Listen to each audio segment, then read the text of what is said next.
Hey guys, welcome to today's video. Today I want to talk to you about one of the most useful plugins I have in my arsenal, which is the ADPTR Metric AB plugin. What is it good for and how should you use it? This and more in today's video. Let's do it.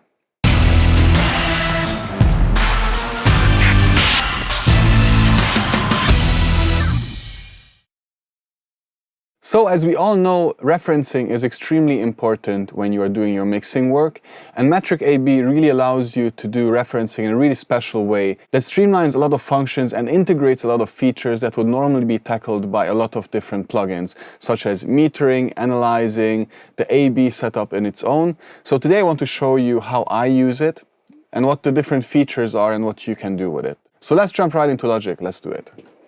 In one of my previous videos, I've showed you my mix template. The Metric AB is always part of my master bus.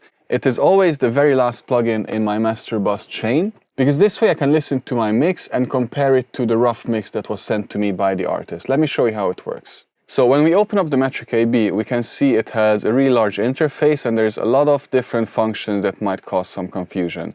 Right off the start, I would say you don't have to worry about any of this. It doesn't really make any difference, or it can do, but you don't really need it. What you have to focus in is this section down here and these up here. I'll walk you through it. In the playback window of this plugin, you can drop in as many reference mixes as you want. This is extremely useful because you can listen to your mix, which is the blue, and the reference, which is the orange, one after the other. As you can see, I have Walk by Foo Fighters and Boulevard of Broken Dreams by Green Day in this. Sometimes I have some more, of course. If it's a pop song, I might drop some Lady Gaga, some Billie Eilish, or whatever else in here. And for now, I also have the artist rough mix put into this plugin. So let me show you what it does. So when this button is orange, it is playing back the rough mix that was sent to me by the artist. Okay, let's see. Just 1 minute asleep over me. No one. And when I click on this, or you can also hit enter to do this, it will change to my mix. So it will change to the mix that is playing back through my master bus here using all of these plugins. And then going into the Metric AB where I can do some additional stuff that I'll show you.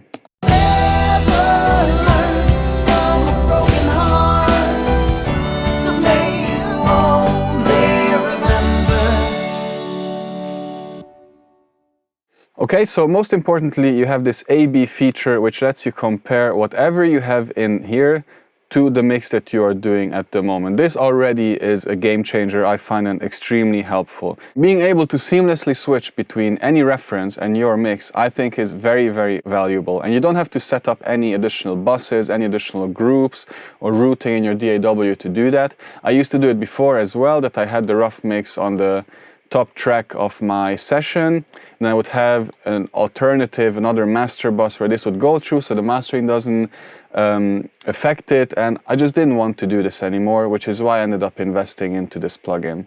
Importing songs into this window is as simple as dragging and dropping them from your Finder. Let me show you. So here we have a Finder window, and we can grab any song and put it in here, and it's imported. That's it, as simple as that. In this playback window, you can change the gain of the mix that you have imported, which is very important because you want to loudness match your AB, so you don't end up getting fooled by the loudness difference. Remember how it feels to hold somebody. Remember how it feels to touch somebody. You can let the plugin do this automatically just by simply hitting the match button. Remember how it feels to hold somebody. Remember how it feels to touch somebody. And that's it, it has automatically taken care of that. This little drop-down menu allows you to line up your track in any way you want. I have set it to sync so that the beginning of my session is also the beginning of this song.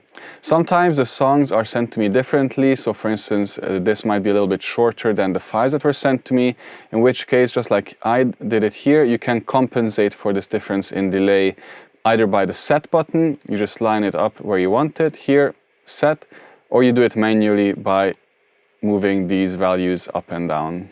You also have a filter section here, which you don't have to use, I believe, unless you really want to listen to just one range of the song, but I just leave it at full always. I don't need to listen to only the treble or the bass or the bandpass. I don't need that. Next up is probably one of the most important sections of this plugin, which is the spectrum analyzer. Right now I have it set to dual, so it will show me at the same time the rough mix and my mix. Remember how it feels to hold somebody. Remember how it feels to touch somebody. Remember. So as you can see, we have the rough mix in the button in orange and my mix, the blue one, on the top. This is great because it allows for direct comparison of what we're doing in the mix. Remember how it feels to hold somebody. Remember.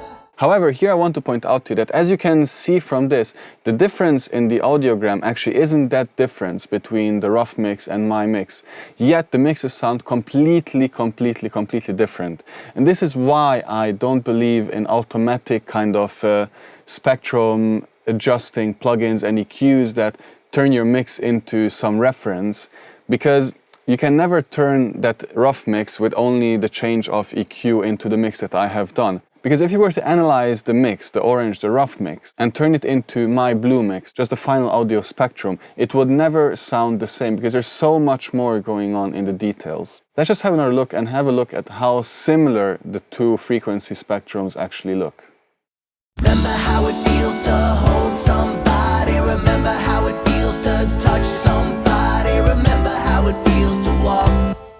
So most people would say this is actually the same mix, like there's no difference. But when you listen to it, remember how it feels to hold somebody. Remember how it feels to touch somebody. Remember how it feels to walk hand in hand. it is very different. And you can clearly tell this is not the work of one EQ. You know, this is not something you can change on the whole mix. There's a lot of detail going on.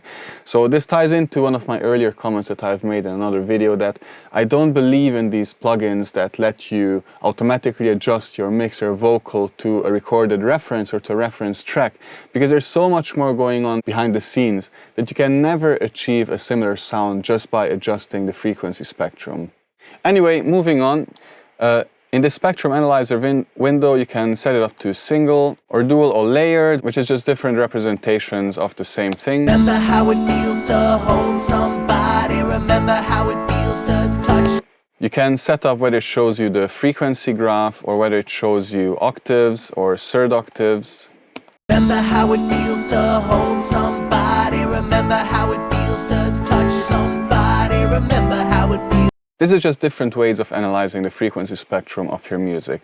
I have never touched any of the other settings down here because I really don't need it, but I do find this particular window here and this to be very useful. I think for now I will just stick to plot and I'll set it up to dual. I actually find that layered is super helpful because it shows you both songs at the same time, so you can really see what the difference is. Sometimes it's actually very subtle. Remember how it feels to hold somebody. Remember how it feels to touch somebody. Remember. As you can see, the difference in my mix, at least according to the spectrum analyzer, is only that it has a bit more bass and a bit more treble.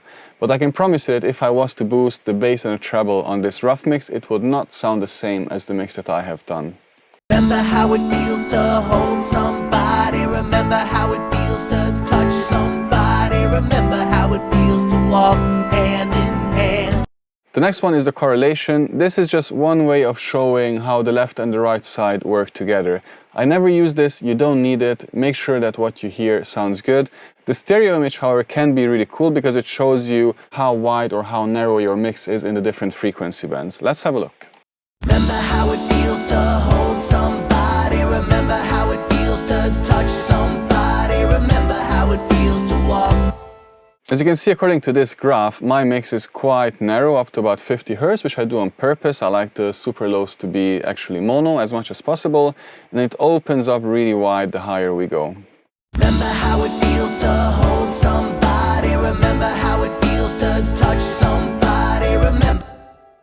I have never ever touched any of these other settings, and to be honest, I never ever opened this one either because it's just not relevant, because this can also not really show you the perceived width of your mix. It will definitely not tell you whether your mix sounds out of phase. It might give some technical representation of something, but what you perceive with your ears is often very different to what you see with your eyes. So with that in mind, let's move on to the next window, which is actually very important. The next window is the dynamic range analyzer, which gives you the integrated difference between the loudest and the quietest parts of your song.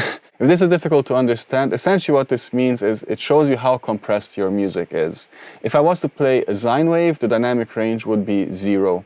But with my song, with a good mix, there will be a healthy dynamic range between the loud and the quiet bits. You can Google the requirements of Spotify, YouTube, and what they want your dynamic range to be. It's usually between 9 and 6 decibels.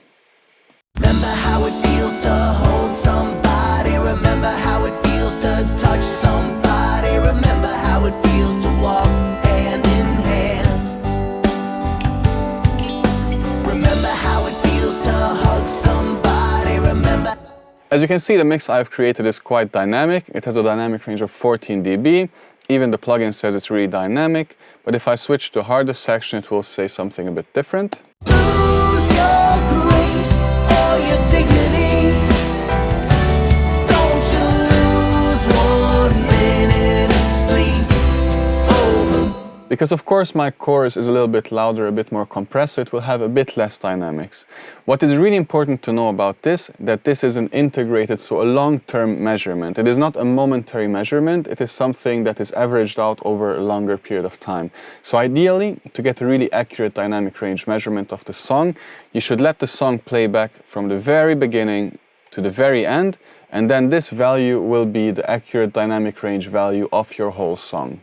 Again, you have the same settings down here where you want to see your mix, both mixes, or both mixes on top of each other, and the rest you really don't have to touch. And finally, we have the loudness window, which I think is super duper duper valuable, because this will actually show you all of the important loudness measurements of your mix. Lose your grace or your dignity. Don't you lose. So again, we have my mix in blue and the artist's mix in orange. You can see they're quite similar, but of course there will be some differences. So again, here we'll see an integrated loudness units measurement, which is the top here, which is the loudness of your mix as a whole from beginning to end. So to get an accurate reading here, you want to play back the whole song. This also applies to a loudness range, the PLR, which is the peak to loudness ratio, essentially your peak level, which you can see here normally, and the actual loudness unit measurement, which is the most important metric, by the way, when you are submitting your music, and the RMS, which is the root mean square, which is just a different way of expressing loudness. I might do a video in the future about all of these different loudness measurements, but for now, let's just focus on this plugin. Lose your grace or your dignity.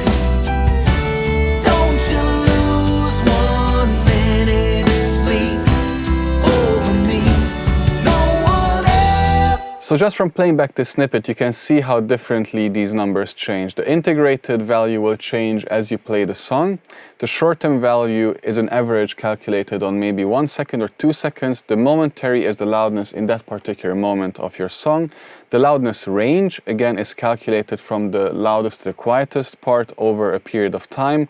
The peak to loudness ratio is the peak relative to the loudness. So the FS value relative to the LUFS. The true peak is just the true FS value, which should be identical to what we see here usually on our master bus. And the RMS is the root mean square. You can Google all of this, but I will give you another video in the future. Lose your grace or your dignity. Don't you lose 1 minute of sleep over me.